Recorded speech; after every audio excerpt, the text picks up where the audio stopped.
So let's talk about one of the most interesting topic. Whenever I post these video, people reach out to me and there are commonly three questions. The first question would be, how do I get my career started in marketing? The second question would be, can you help me find a job in digital marketing? And the third question is always, how much do you earn?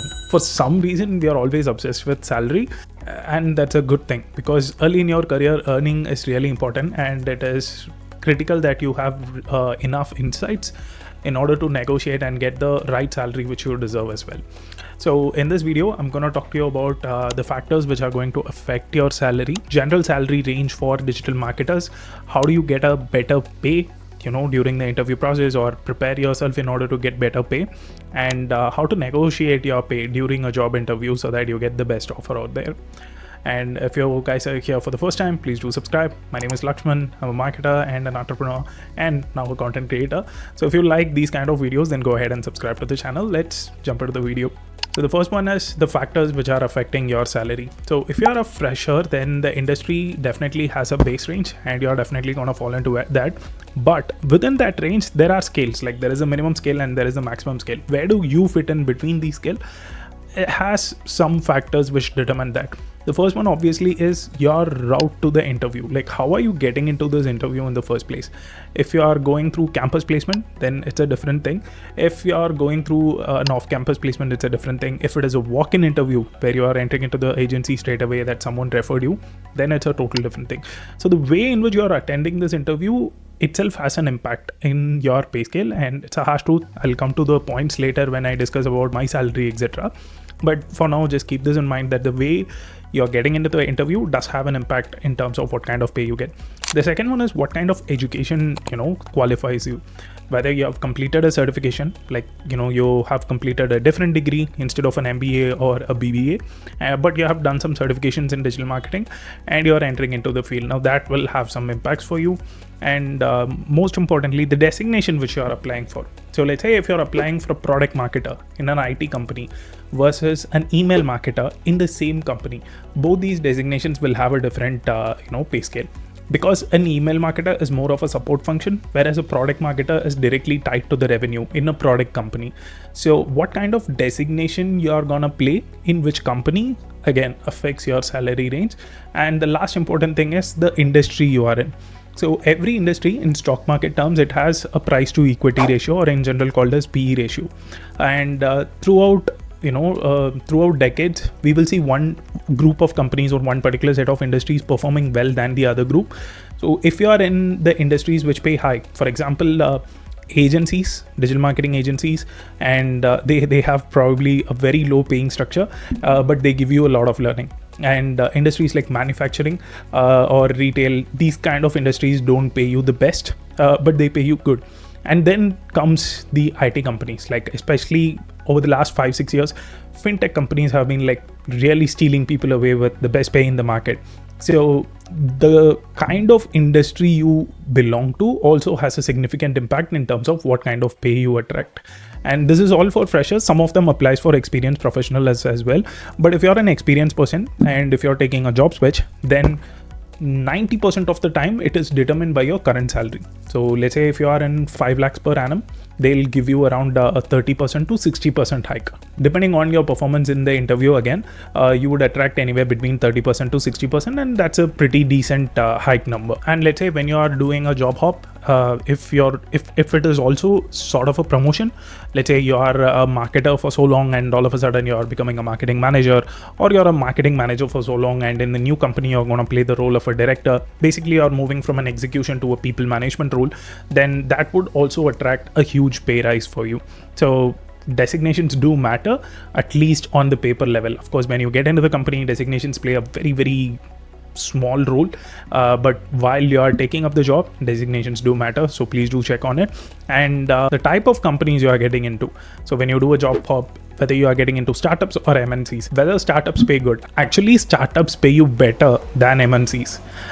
You get a higher pay in startups and a fast career growth in startup compared to what you get in MNCs. Now, the cost for these things within the startup are usually uncertainty.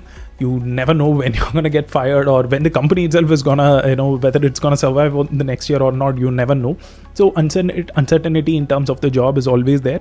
And you also don't get fancy perks. For example, some of my friends who work in MNCs, they enjoy a lot of perks, better cards. Like I think in a few companies, they even offer you home loans and vehicle loans at a lesser interest percentage.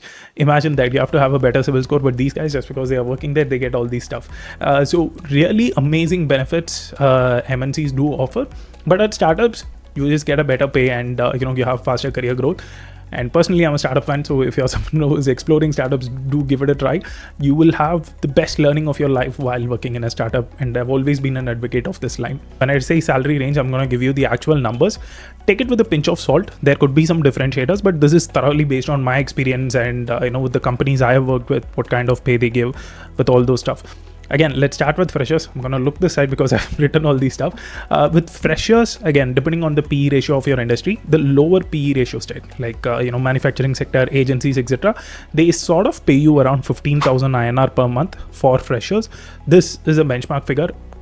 If you ask me, it's very low, but for some people, it could be a good salary. Again, salaries are really personalized, guys. Don't try to compare it with your friends and peers, because it's not paid in a way where there is no determining factor. You do this much, so I'll pay you this much. It actually, in reality, it doesn't work like that. You can do even more and you can still get paid less, and you'll be happy with it because your commitments and your requirements are only that. So salaries are very personal, and try not to compare it with your peers, then feel dejected and all those stuff. Just be happy. You will definitely be paid right. Most companies do it right now. Companies are also good. I know I'm digressing, but yeah, just keep this in mind. Since we are discussing numbers, I have to be very careful. Agencies, manufacturing companies are like low PE industries, and they pay you around 15,000 per month.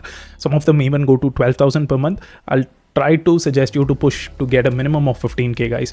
If you want to stay alone, rent a place or rent a PG and then start your career, then you definitely need this. And let's say if you want to get into the higher PE industries like software, IT companies, or fintech, like all those, again, let's put them all as software companies. Here you would get a starting pay range of anywhere about 22 to 30 per month. Again, let's put it as 35 per month. So 22 to 35 is the number which you can expect, depending on the kind of designation you are getting in. And like I said, depending on the college you're coming from, these numbers can vary. I'll give you an example.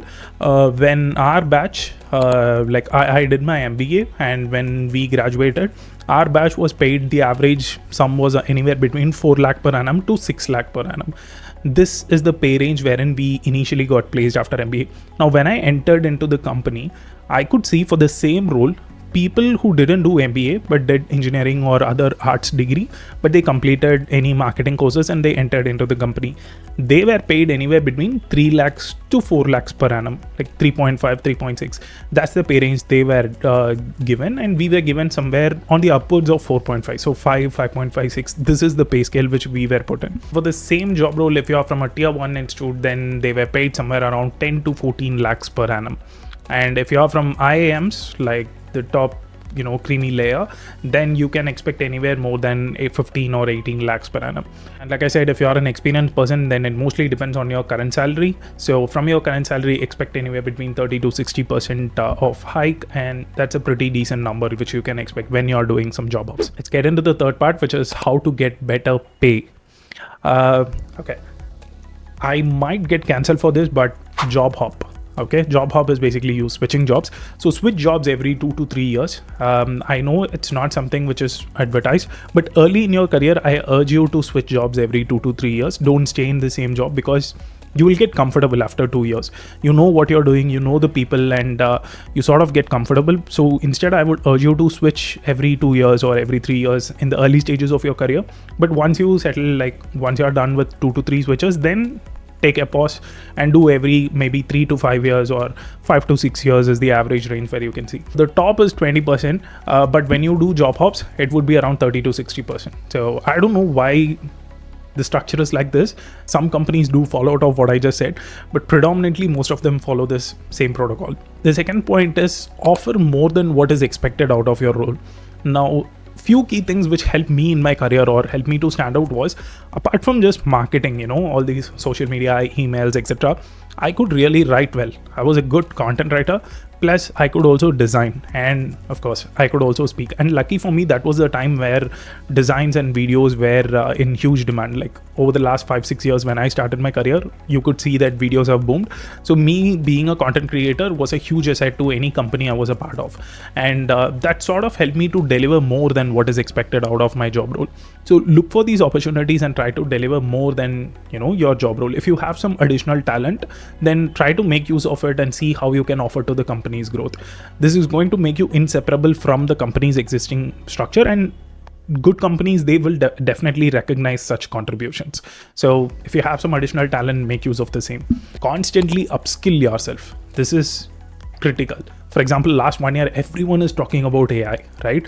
Then if you are in the industry right now, you should be the person every team member should come to ask what is this, or how do we use this, because you are updated with all these trends and stuff. Now, how to learn all these things and how to keep yourself updated, I've made other videos. Please go ahead and check it out. But you should be the resource person about what's happening in the industry and how exactly our company can use it to our advantage, which means you're constantly learning and upskilling yourself. And that's really critical so that you don't become irrelevant as you move in your career. You should always be relevant, and in fact, you should be 2 steps ahead of the curve. But if not, you should at least be relevant with what's happening in the industry. And job hops are really important to keep you relevant as well, because every time you switch, people ask for the new skill set which are already in the market. And if you don't have it, you would be forced to go ahead and learn it.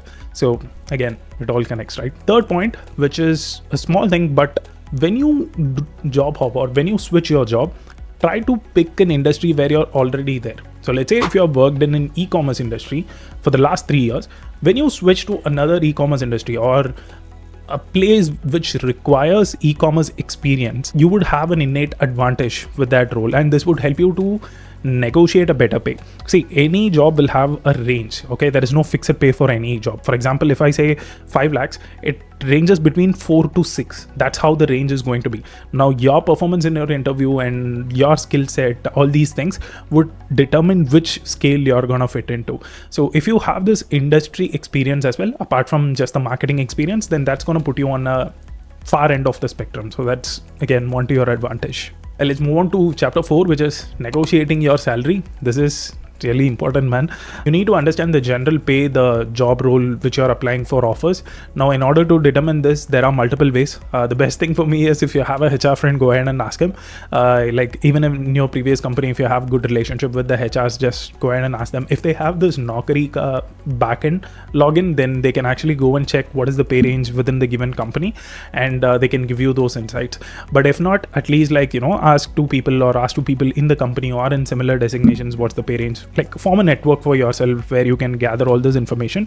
And apart from this, you can also use Glassdoor, wherein the past employees would have updated their salaries. It will not give you the actual number, but it will give you some sort of indicator, like what is the range expected. But again, if you are an experienced candidate, it matters very less, at least in India, because the pay scale is determined by your current salary. But if you're taking a huge job change, which also involves a designation or a role change, then these things could actually come in handy. And then one more thing which would help you negotiate better, which I personally do not recommend, is getting an offer from a company and using it as a bait to get a better offer. This works. I'll be very honest with you. This definitely works. You will get a better offer. But personally, I don't feel that's the right way. You have put in some effort. The company has also put in some efforts. And I feel like job is more than just money. Of course, I can say all these things right now, but early in your career, the money does matter. But what kind of role you are getting into and the people relationship for me is much more valuable than just the pay scale alone. If they offer decent pay, I'm totally happy, and I would value the people relationship which I have built during the interview process, etc., rather than just taking a switch because of that extra maybe 50k which the other company would offer. So it works, but I leave it to you to take a call whether you want to do it or not. There is nothing wrong in it, guys. Like, if that is what is your priority, then again, like I said, salary is a very personal thing, so try not to compare with others and just keep it personal. So in simple terms, I'm just gonna read all these things.